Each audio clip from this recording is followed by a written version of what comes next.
तो स्टूडेंट्स अब हम second equation of motion derive करेंगे ग्राफिकल मेथड की मदद से। तो सेकंड इक्वेशन ऑफ मोशन हमें बॉडी के द्वारा डिस्टेंस ट्रेवल्ड बताता है, जिसे हम s = ut + ½ at² से एक्सप्रेस करते हैं। आइए हम इस सेकंड इक्वेशन ऑफ मोशन को ग्राफिकल मेथड की मदद से डिराइव करते हैं।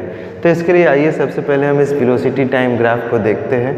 और हमेशा ध्यान रखिएगा, हमने लास्ट क्लास में भी पढ़ा है कि वेलोसिटी टाइम ग्राफ में बॉडी के द्वारा distance travelled, area under the slope and time axis बताता है।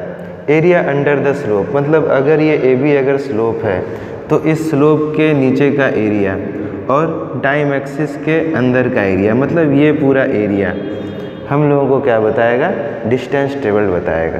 अगर हम गौर से देखते हैं तो AB एक साइड है, BC एक साइड है, OC एक साइड है और ये AO एक साइड है। ये चारों साइड्स मिल करके इस पूरे पर्टिकुलर एरिया को बना रहे हैं, और इस एरिया का जो भी फॉर्मूला हम निकालेंगे वही फॉर्मूला आपका क्या होगा, वो बॉडी के द्वारा डिस्टेंस ट्रेवल्ड बताएगा। तो स्टूडेंट्स अगर हम गौर से देखते हैं इस OABC फिगर को, तो हम क्या देखते हैं, हम यह देखते हैं कि यह पूरा जो फिगर है area under the slope and time axis के बीच का जो आपका एरिया है, यह एरिया दो अलग अलग फिगर्स की मदद से बना हुआ है। एक तो ये एक ट्राइंगल है, ट्राइंगल ABE, ट्राइंगल ABE, एक ट्राइंगल प्लस एक रेक्टेंगल AECO। तो AECO एक रेक्टेंगल है और ABE एक ट्राइंगल है, मतलब एक ट्राइंगल और एक रेक्टेंगल दोनों मिल करके इस कंप्लीट एरिया को रिप्रेजेंट कर रहे हैं। तो इसका मतलब हम लोगों को इस ट्राइंगल का एरिया और इस रेक्टेंगल का एरिया दोनों को निकालना है और उसे ऐड कर देना है, और इसे हम बॉडी के द्वारा डिस्टेंस ट्रेवल्ड निकाल सकते हैं। उम्मीद करता हूँ कि आप इस फिगर के माध्यम से इसे बहुत ही अच्छे से समझ गए होंगे। आइए अब हम इस इक्वेशन को डिराइव करते हैं। तो जैसा कि मैंने आपको पहले ही कहा था कि सबसे पहले हम ये बताएंगे कि डिस्टेंस ट्रेवल्ड को हम कैसे रिप्रेजेंट करते हैं। ओके, तो हम क्या लिखते हैं, we know that distance travelled by a body under velocity time graph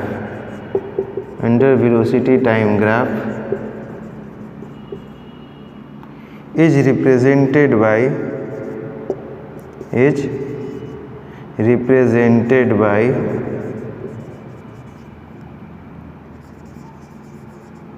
area under the slope and time axis. Okay, मतलब ये जो आपका स्लोप है और ये जो हमारा टाइम एक्सिस है, इसके बीच का जो भी एरिया होता है ये क्या है, ये आपका डिस्टेंस ट्रेवल्ड रिप्रेजेंट करेगा। ओके स्टूडेंट्स, तो यहाँ तक आप इसको बहुत क्लियरली समझ गए। तो आइए हम आगे बढ़ते हैं, प्रोसीड करते हैं। तो इस तरह से एरिया क्या हो जाएगा या डिस्टेंस ट्रेवल्ड क्या हो जाएगा, देयरफॉर डिस्टेंस ट्रेवल्ड किसके बराबर होगा, तो डिस्टेंस ट्रेवल्ड इस ये जो एरिया है हमारा, एरिया OABC, डिस्टेंस ट्रेवल्ड बराबर होगा एरिया OABC के। ओके, डिस्टेंस ट्रेवल्ड किसके बराबर होगा, एरिया OABC। और इस पूरे एरिया को हम क्या लिख सकते हैं, area of triangle plus area of rectangle. तो हम इसे लिख सकते हैं area of triangle, this area is equals to area of triangle ABE plus area of rectangle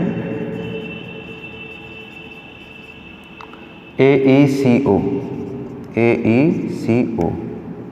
okay, यहाँ तक क्लियर है आपको? तो AECO एक रेक्टेंगल है। अब हम एरिया ऑफ ट्रायंगल निकालते हैं। तो एरिया ऑफ ट्रायंगल का फॉर्मूला होता है half into base into height.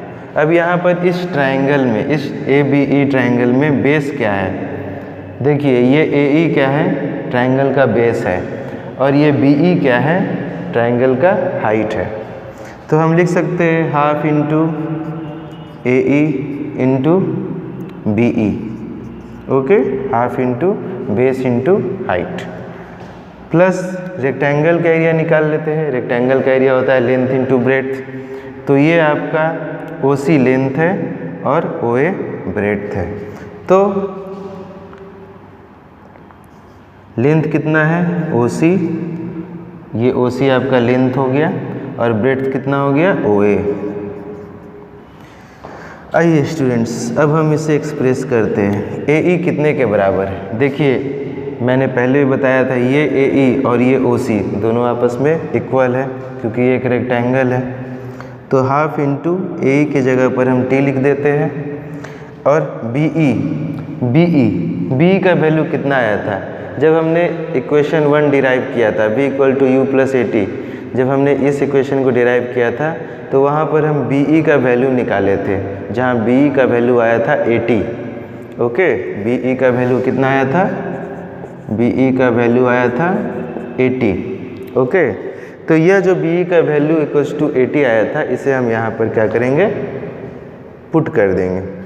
तो BE की जगह पर हम वैल्यू पुट कर देंगे 80 प्लस OC हमारा कितना है? ये देखिए O2C, ये OC हमारा T के बराबर है, और OA कितना है? U के बराबर। OA है U के बराबर। ओके, तो अब आइए इसे हम प्रोसीड करते हैं। इसे हम लिखते हैं, तो ये क्या हो जाएगा? Half A T into T² plus T into U, so UT लिख सकते हैं। तो इस तरह से डिस्टेंस टेबल को हम S से रिप्रेजेंट कर सकते हैं। ओके, और हमारे पास सेकेंड इक्वेशन ऑफ मोशन आ गया, जहाँ पर S = UT + हाफ AT²। ये क्या है हमारे लिए? S = UT + half AT², second equation of motion का फॉर्मूला है।